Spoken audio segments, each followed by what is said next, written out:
नबी मक्की नबी मदानी नबी मोहम्मद रसूलुल्लाह सल्लल्लाहु अलैहि वसल्लमेर प्रति शतकोटी शांतिर धारा विकसित হোক আল্লাহুম্মা সাল্লি আলাইহি আল্লাহুম্মা বারিক আলাইহি। আপনাদের সম্মুখে কয়েকটি হাদিস এবং কয়েকটা থেকে কোরআন থেকে আয়াত পাঠ করেছি। আয়াত এবং হাদিসকে সামনে রেখে আজকের আলোচনা হবে দুনিয়া সম্পর্কে। বক্তব্যের প্রারম্ভে কয়েকটি কথা, আপনারা যারা দাঁড়িয়ে আছেন একটু চলে আসেন। লজ্জার বিষয় একবার দেখেন অবস্থা, চলে আসেন। আল্লাহর গোলাম সামনে চলে আসেন, একটু সামনে চলে আসেন। যারা পিছনে কয়েকজন বসে আছেন সামনে চলে আসেন।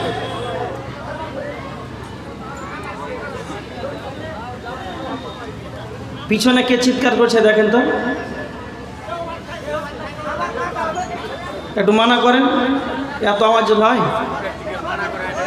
একটু নিষেধ করেন। এখানে জলসা হবে আর ওখানে এত আওয়াজ হচ্ছে, মানে তবে একটু যেন আসতে হয়। আর তোমরা চেয়ার ছেড়ে একটু নিচে বসেছ, চলে এসো। তোমার থেকে বড় বড় সব নিচে বসে আছে, তুমি চেয়ারে বসে, মানে চলে এসো। চেয়ার ছেড়ে দিতে হবে, নিচে বসেন, সামনে বসেন, সামনে বসেন। যার অসুবিধা আছে সে বসবে। আর যারা কমিটি আছেন একটু পেছনে দেখেন তো কে চিৎকার করছে, একটু লক্ষ্য রাখেন। কাজ যখন চলছে যেন আসতে পায়, হ্যাঁ একটু লক্ষ্য রাখেন।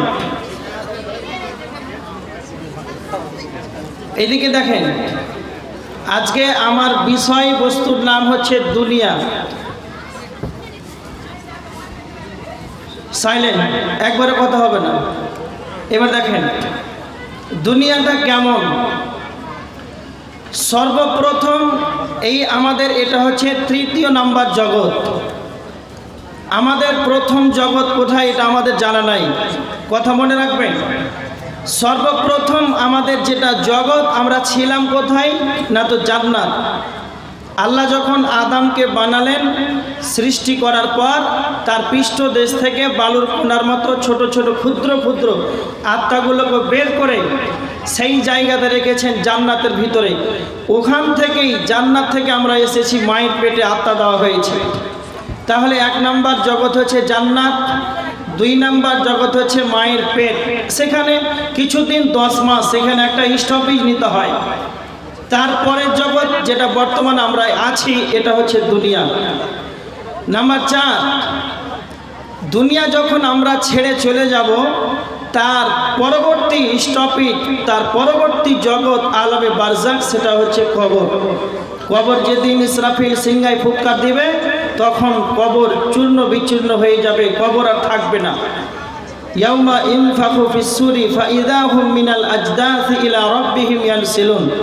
আল্লাহ সুবহানাহু ওয়া তাআলা সূরা ইয়াসিনের 51 নম্বর আয়াতের ভিতরে আল্লাহ বলেছেন, যখন ইসরাফিল সিংহায় ফুৎকার দিবে তখন আল্লাহ সুবহানাহু ওয়া তাআলার দিকে সবাই দৌড়াতে আরম্ভ করবে কিয়ামতের ময়দানে।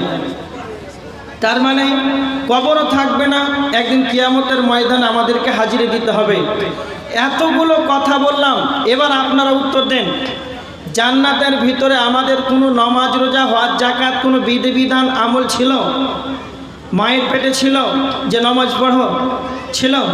কবরে যারা চলে গিয়েছে তাদের কোনো বিধান আছে?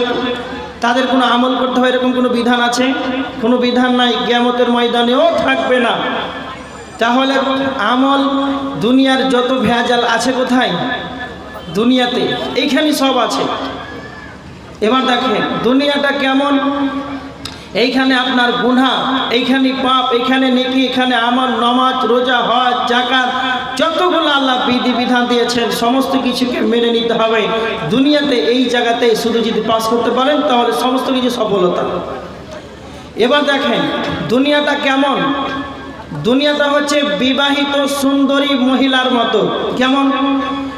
ধরে নেন বিবাহ হয়ে গেছে একটা মহিলা, খুব পরমা সুন্দরী, দেখতে খুব ভালো, দেখে কোনো লাভ আছে? কথা বলেন না, লাভ আছে? কোনো লাভ নেই। অনুরূপ একটাই লাভ আছে, কি না, তো